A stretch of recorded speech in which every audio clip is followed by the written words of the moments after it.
इसी परंपरा में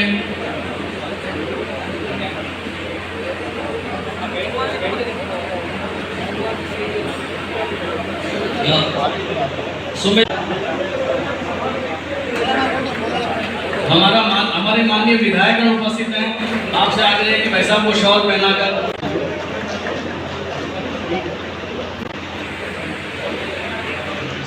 ये कार्यक्रम जिस मंडल के अंतर्गत हो रहा है उसके मंडल अध्यक्ष अशोक जी,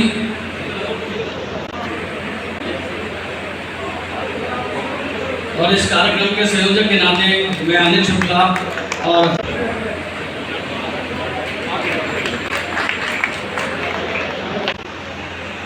आप सभी तो उपस्थित हैं, इंटेलेक्चुअल है sir. It is a cream of the beacon, मैं आई कैन से, मैं जो चेहरे पढ़ रहा हूँ उससे मुझे समझ में आ रहा है it is a cream of the beacon, और ये वाकई इंटेलेक्चुअल मीट है। तो मैं आयोजकों को भी बहुत बहुत बधाई और शुभकामनाएं देता हूँ।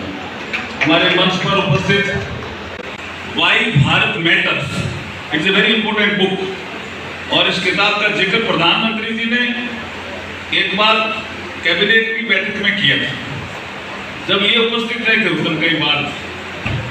उस पुस्तक का नाम है वाई भारत मैटर्स, बड़ी अच्छी पुस्तक है।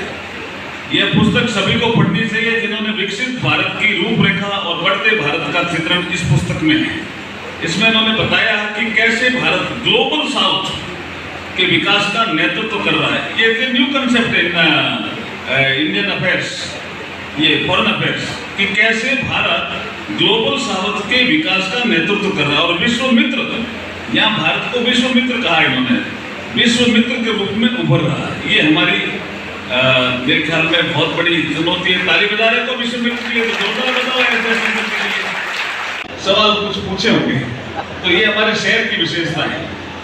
मैं सभी आपको बताना चाहता हूँ कि इस देश के जो विद्वान इंटेलेक्चुअल बहुत ही मेहनती सांसद सेवा संघ में भी आपकी तारीफ मैं आपको साझा करना चाहता हूँ। परिणाम है कि कतर में हमारे काम करने वाले 8 भारतीय पूर्व नौसैनिक जिनको मृत्युदंड नहीं दिया था, लेकिन उनको भी सकुशल प्रधानमंत्री नरेंद्र मोदी जी के नेतृत्व में ये देश, ये आर्मी के सभी लोग देखते।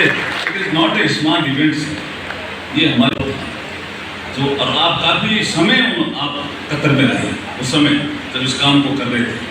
कोरोना काल के समय हम अपने नागरिकों को विदेश से वापस लाने के लिए चलाए गए mission Vande Bharat, it was a mission Vande Bharat Samudra Setu mission का नेतृत्व भी हमारे विदेश मंत्री जी ही कर रहे थे।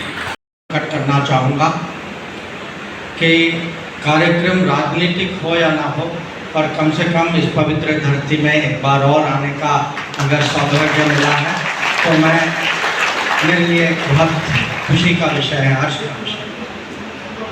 5 साल, क्योंकि पिछली सरकार में वो उस समय वो मंत्री थे, मैं सचिव था, पर इस बार हम दोनों मंत्रिपरिषद में शामिल थे। तो मैंने नज़दीक से मैंने देखा है कि उनकी जिम्मेदारी जो अभी जो है कानून और न्याय मंत्री की जिम्मेदारी जो है, और वो पूरे लोकसभा में कार्य की जिम्मेदारी संभालते हैं कि सबसे पहले अर्जुन राम जी आते हैं, सबसे आखिर में जाते हैं। हमें पता है कि जो भी लोकसभा में जो भी कार्य जो चलता है वो उन्हीं के तैयारी से, उन्हीं के रणनीति से चलता है। और मैं ये कहूँगा कि संसद में उनकी बहुत रिस्पेक्ट है, और मंत्री होने का तो है, पर संसद में ये भी माना जाता है कि शासन के विषय में वो बहुत अनुभवी हैं, बहुत जो उनकी जब वो अपनी बात रखते हैं तो पूरी संसद उनको सुनती है। तो आप लोगों की जिम्मेदारी है कि वो, मैं तो राज्यसभा का सदस्य तो हूँ, पर मैं चाहूँगा कि वो हमारे साथ संसद में रहें। और अगर आप मोदी जी का हाथ सचमुच मजबूत करना चाहते हैं तो हमें ऐसे संसद सदस्य चाहिए।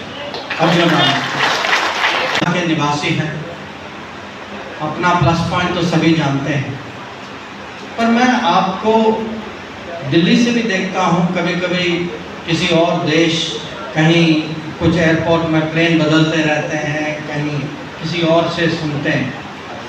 तो मैं कहूँगा सिंगापुर एयरपोर्ट हो या दुबई एयरपोर्ट हो, आज बीकानेर वाला जो है वो यहाँ भी है, वहाँ भी है, और आपकी दुनिया में जो है छवि बन चुकी है कि यहाँ की भुजिया जो है खाली बीकानेर और राजस्थान या भारत की सीमा तक नहीं रुकती।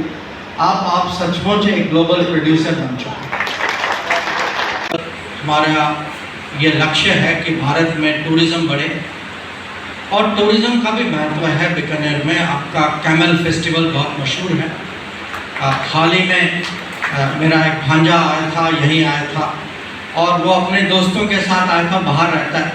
तो टूरिज़्म हो या आपके जो क्षमताएँ हों, आपकी कारीगरी, मीनाकारी जो है वो भी दुनिया में आजकल जानते हैं लोग।